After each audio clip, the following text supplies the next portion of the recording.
Hello, I'm Philip Morris from Proctors. I'm substituting for Karen Johnson today, December 1st, 2017.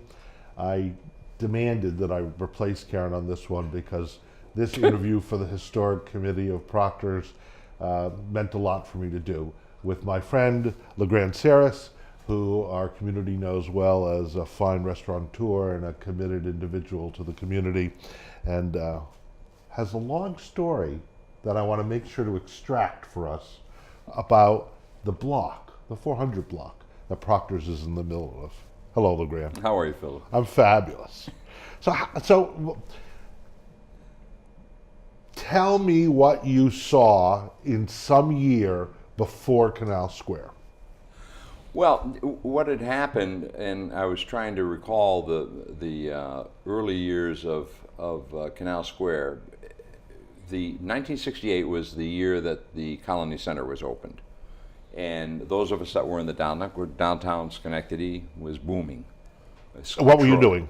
I owned Peggy's Restaurant, which is ultimately Aperitivo, and my family had owned it since 1945. So when we were here, we were starting to see the edges of downtown Schenectady getting eaten up. You know, the Barney's, which was down in the lower State Street area. Some of the Roth's restaurant, which many of the older people would remember, but they were starting to feel the effects of the Colony Center. If I'm not mistaken, it was about 71 or 72, Mohawk Mall opened up. And that was really that again was the start of the real deterioration. That's when we realized something better happened down here, because this was endemic of all of these downtown areas in the Northeast. The malls had come in. At this point, the suburban malls had come in and just had done a number on all of the downtown. So we were approached at that point, several of us, by an architect here locally, Jim Duggan, I believe. And Jim was very friendly with a man from Washington, D.C., Arthur Cotton Moore, who was an architect who specialized. Very famous. Very well known. Yeah. And that was his specialty, was downtown urban renewal.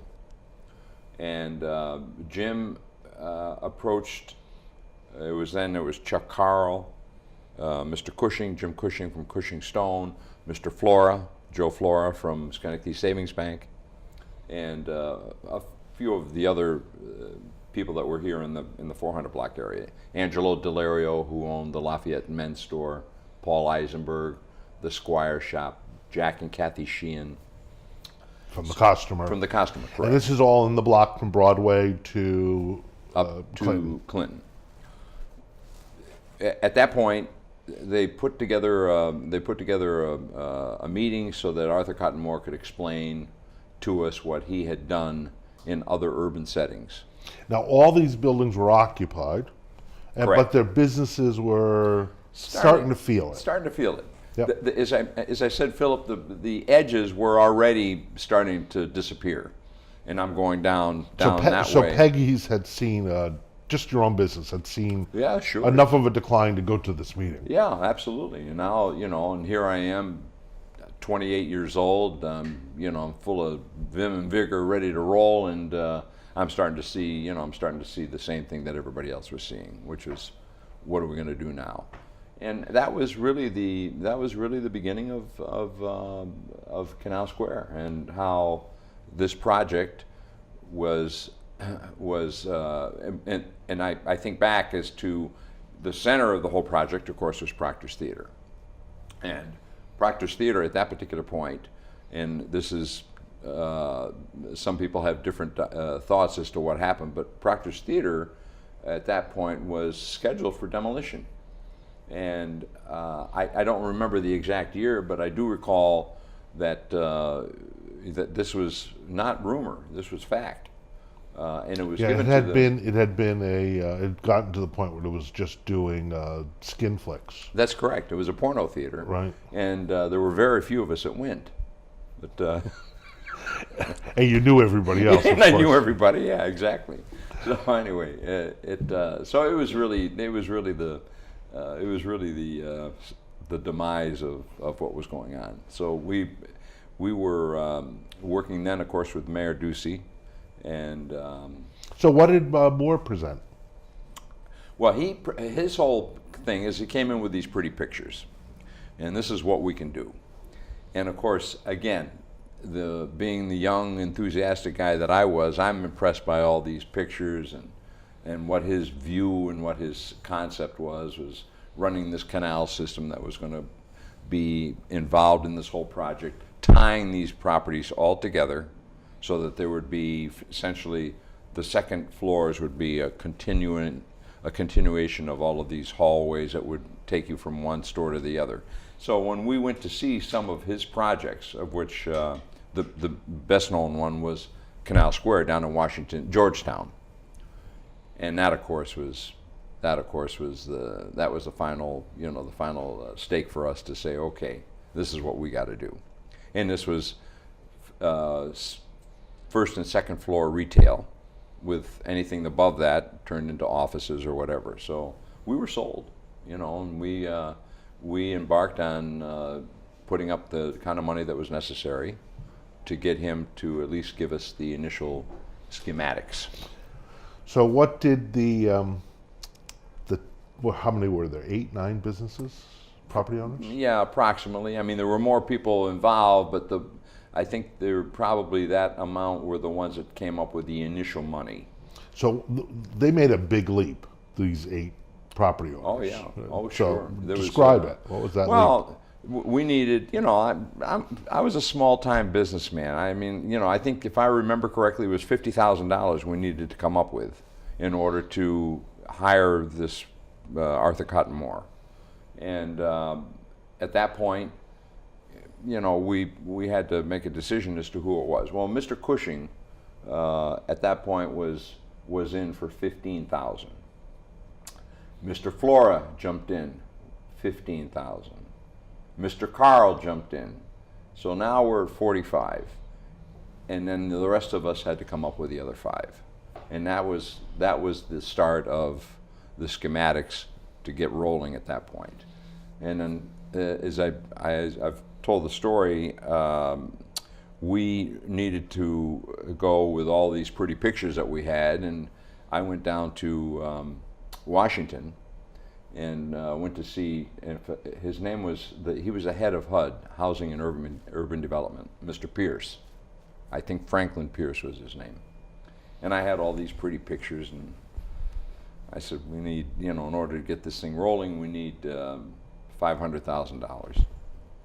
And after I gave my presentation, he said, nah, he says, you need more than that.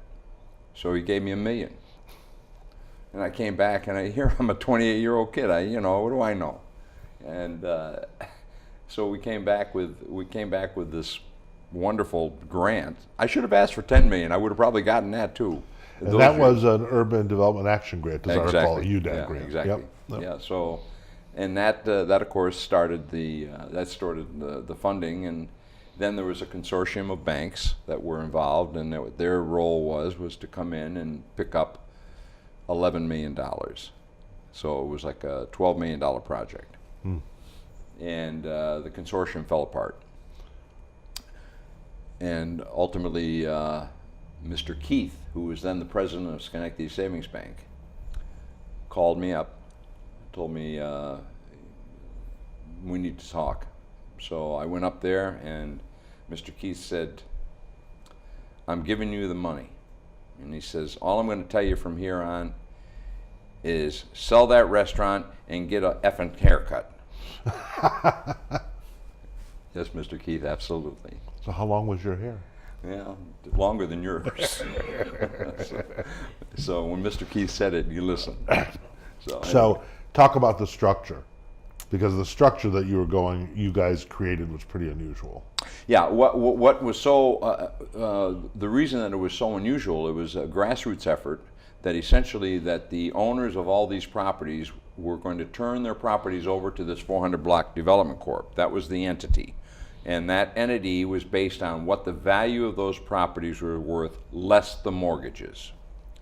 So what you were going to get back as a property owner, and this is why the government was so interested, is that there was a way of creating this entity, this 400 Block Development Corp., which was going to own it. The bank was not going to loan you money, or any other agency wasn't going to loan you money if everybody was an individual. It had to be put into a package. So this is when the city turned over Smith Street, the property, the streets, the buildings. So there was a value that was assessed to each of these properties. And whatever the mortgages that were left on these properties was paid off, and we were given shares of stock. So the shares of stock, if for instance, Peggy's was worth $50,000. I had a $10,000 mortgage on it. The mortgage was paid off. I received $40,000 worth of stock in this entity.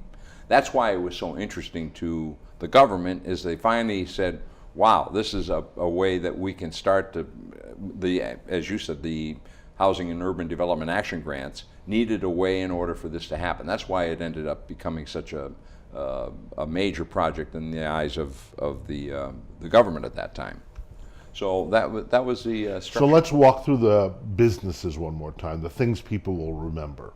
So Peggy's, that was a building and a business right, that participated. That's correct. And then I owned the buildings next door to it, which had Burns Camera and the Travel Bureau. And I don't remember the name of the Travel Bureau. Paul Eisenberg, who owned the Squire Shop. Angelo Delario, who owned Lafayette Men's Store. Jim Cushing, who owned that big corner building, which at that time was, I think there was a coffee shop in there at the time. If I remember, Famiano and his wife owned it. There was a rug shop, Eli, I can't remember that. On the other side of Proctors, of course, was Key Bank. Next to that was Fox and Murphy. Next to that, of course, there was the Singer Sewing Shop, and there was a hobby store, if I remember correctly, and I don't recall the name of it. I had the picture of the guy in my head, but I can't. And then, of course, Lipstein's Liquor Store, which was up in the corner. And so those were all back, yeah. And then now in the back, of course, where the Carl companies were the warehouses, and some of the other Smith Street and the buildings that were across the street from there. And I just learned today for the first time that included in the 400 block was Proctors. That's correct. The city had given Proctors to the 400 block as part block. of the At the time, package. that was when the whole issue with the building was needed tremendous repairs at that point. So we had some funds at that point. The 400 block had funds at that point, so it was turned over to the 400 block at least to get the building shored up. And then from there emanated the group that ultimately came in. So it was always the plan that the Proctors would be a theater as part of the 400 block. Yeah, and not only that, and I remember there was a big to-do, and I look back now and it was a mistake. When we had adopted the name of Canal Square, it shouldn't have been Canal Square. It should have been Proctor Square. And that was a mistake that we made in the beginning. Not that would have changed anything, but the focus point of this always was Proctors, and we didn't capitalize on it enough, So anyway. So Canal Square, describe this thing that emerged. Well, I've only heard about it. Yeah, of course. Well, of course, that's not true. I also ran into it as we did redevelopment of Proctors. Yeah, of course. Underground, the canal is still there. Yeah, when I look back, I mean, Philip, I go back and I'll say it again. Here I am, I'm thrust into this entity. I was 28, 29, 30 years old. I don't even remember at this point, but they made me president.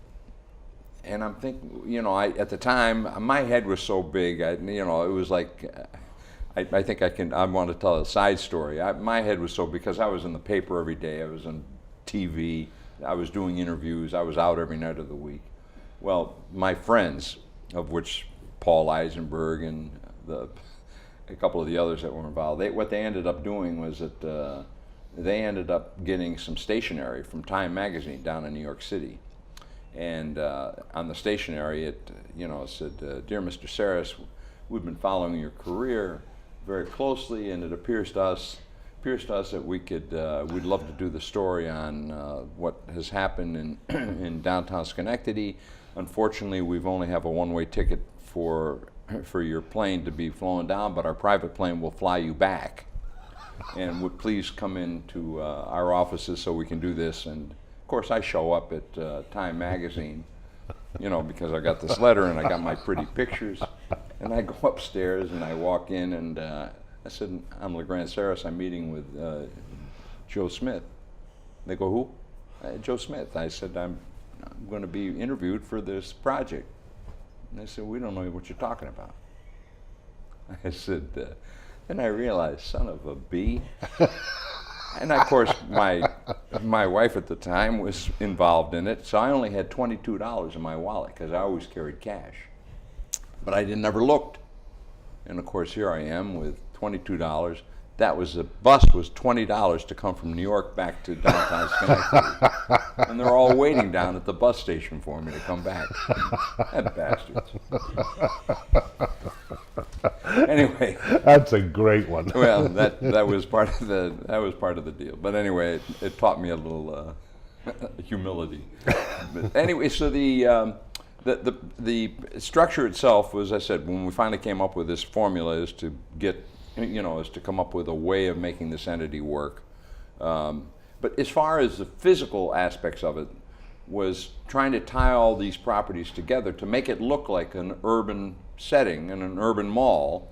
And of course, the real focal point was the canal, supposedly, and that was the water element of the project. And it was great when it was built.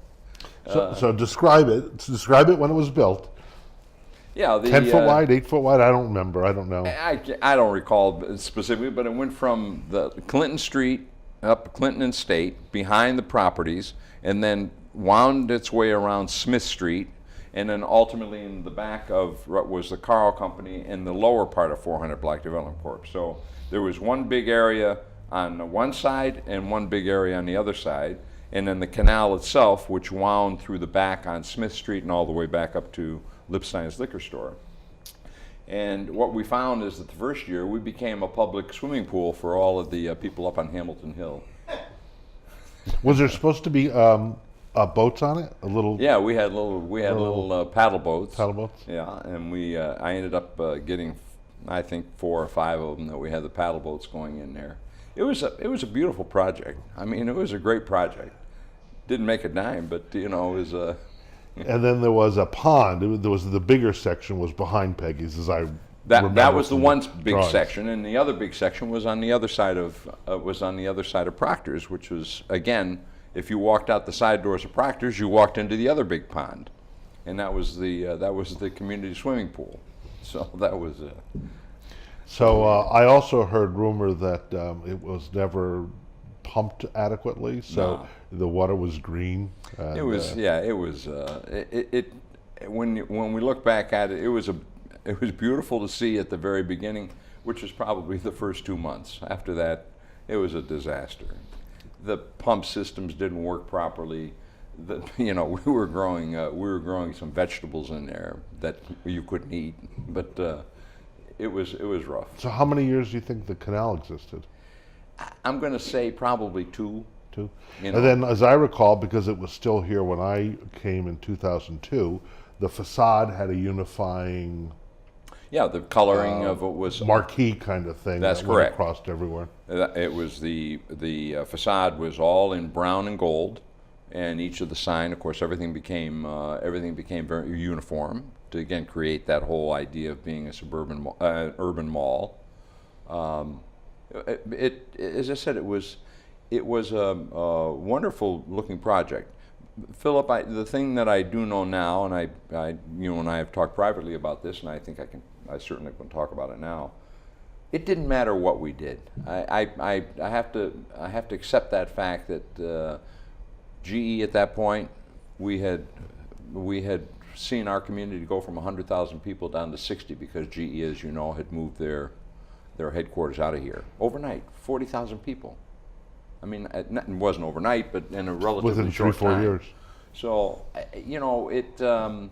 it was just an aggregate of a lot of things that were going on in our communities, which were going on in many of these Northeast communities, that our city started to suffer.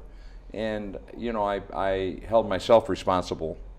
Here I am, being interviewed and on TV and on the radio and all that, and overnight is like we're facing bankruptcy. And the only thing that, of course, that was successful was Proctors Theater, because people wanted that, they wanted that venue to work. So we had this magnificent project, but many of, that it just wasn't able to sustain itself. Well, I have to tell you, from the Proctor side, a piece of the canal story that you may not fully know, but when the canal got built behind Proctor Stage, there was a bridge over the canal that was, so if the canal was 8 feet wide, the bridge probably went 3 feet high or 4 feet high, looking at pictures, that got from Smith Street to The inside. inside. And it was the story of the industry, because people would go, oh, just wait until you get to Schenectady, because it would be winter and snowy and ice, and 5 tons of theatrical stuff had to be pushed up and then caught at the bottom side of this hill. Oh, it was pretty funny. People talked about it a lot. Yeah, and now that you say that, I recall that being one of the real problems that we had. Yeah. So ultimately, it did go bankrupt. Yeah, and at that point, Schenectady Savings Bank, Mr. Keith was gone at that point. Mr. Flora was gone, and the president of the bank, who I'll leave nameless, called in the partners and said, "We're pulling the plug," and they did. And at that point, they ended up taking over, and it went through a number of different. Not different owners, but management. And I don't recall the names now, Philip, but... So before the bankruptcy, from what I heard before we started our interview, the 400 Corp gave or sold the building, the Proctors building, to the Proctors not-for-profit board. Correct. So it ended up not being part of that bankruptcy. No. It wasn't part of that was a separate entity and was cut out of this whole, was cut out of this entity, the 400 Block Development Corp., and that was the group of people that ultimately... Well, it would have been very interesting if it was part of the corp of the well, I don't think it could, bankruptcy. I'm not sure that it could have... I mean, from a standpoint from a business, it would have been involved in the bankruptcy. Now, as to whether or not could have survived it. It could have survived it. Yeah, exactly. There wouldn't have been a group, that initial group that came in and raised the funds that were necessary in order for it to be preserved. Wouldn't have Could have been a very different story Yeah, if it wasn't different story. cut out. Absolutely. Very, very interesting. Absolutely. So you have another humbling story I need you to tell us. I'm sorry. And I think it happened on the day of the announcement of the bankruptcy, if I get that correct. Well, yeah, it was around there. Well, we were named the project because of the structure. Unbeknownst to the government at that point, they saw this as being the answer, which it was the answer to all of these, or many of these urban projects that were trying to be put together. So the whole entity being this grassroots effort, giving the property over to an entity, this was named now Urban Development of the Year. I went down, and President Reagan was going to give me this citation. But those days that were centered around this is when Schenectady Savings Bank called me and told me we're pulling the plug. So here I am going down to Washington to receive this thing from President Reagan. Unbeknownst to the government, of course, is they're going to pull the plug on this whole thing, and they're giving us this citation for Urban Development of the Year. So of course, I didn't say anything. Here President Reagan says, "That's a very handsome mustache." Anyway, It is a very handsome mustache. yeah, very handsome mustache. So anyway, it was kind of certainly There's a little more to the story, though, right? refresh my memory. You flew home and no one was there to greet you. No, that was exactly. Your family was like, "What are you doing?" Yeah, where are you from? Right, I'm here. I'm at the Albany airport, and I've got nobody there. I'm going back on my own. Even my close friends at that time, well, of which, as you know, Angelo at that time had taken over Peggy's, and Paul Eisenberg, and anyway, it was. So you had your business before the bankruptcy. Had you moved your business? Yeah, well, at that time, that's when I said to you, Mr. Keith had told me that you're going to sell your restaurant and you're going to take this project over. And that's when Angelo he was working as a food and beverage manager at Union College. And at that time, I had to sell the store. And as it turned out, we were put together. This is 1979. And as you know, Angelo and I, of course, are very dear friends. We're still housemates. Here we are. So anyway, that's how he got started, because he didn't have any money, So we hit it off.